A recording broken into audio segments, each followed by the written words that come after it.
A little over 3 years ago, I found myself really bored with church, going to church every Sunday, going to small groups and learning a lot of things. The only time I really felt truly alive, though, is when I went on mission trips. And I did inner city ministry up in Philadelphia, working with the poor, working with the homeless. There was something about it that I really just felt alive. My view of church was kind of, you go and you hear a great message, you learn biblical truths, and then you kind of go home to your neighborhood in the suburbs and you just kind of live your life as best you can, and every now and then you get a chance to go on a trip somewhere. But from reading a book called Crazy Love, was introduced to Shane Claiborne and Jonathan Wilson Hartgrove, and specifically a work that Jonathan has in the Rutba House in Durham. I was able to visit one weekend when they were just inviting people in to see the work that they were doing. And I just remember everything went from a conceptual understanding of what it meant to do church to a lived out kind of truth among people that were just like me. They weren't super spiritual. They weren't wearing cloaks and monks garb. They were just everyday people.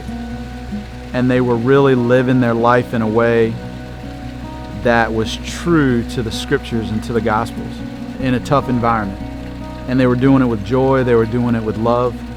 And I just remember thinking, wow, this is exactly what I've been looking for. When I read the book of Acts and you get excited, you hear about the fellowship of believers, you hear about people coming together and submitting themselves to the apostles' teaching and sharing everything in common and no one having need, and people just learning to love one another and really live it out. And for the first time in my life, I really felt like a group of people were really taking that seriously. I wanted that. I felt these people were my friends. I felt instantly connected to them. And suddenly my whole world was opened up to people who didn't think that they knew everything. They weren't powerful people trying to create a program to build a church.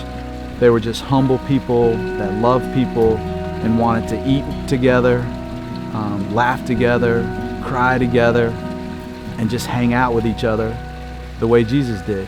And all during that, the Holy Spirit just shows up in miraculous ways, simple ways, just hearts changing, lives changing. And all of that was opened up through coming that weekend to the Rutba House in Durham, North Carolina. And I will always be able to look back at that time and say it was a watershed moment in my life, and it changed the trajectory of my life.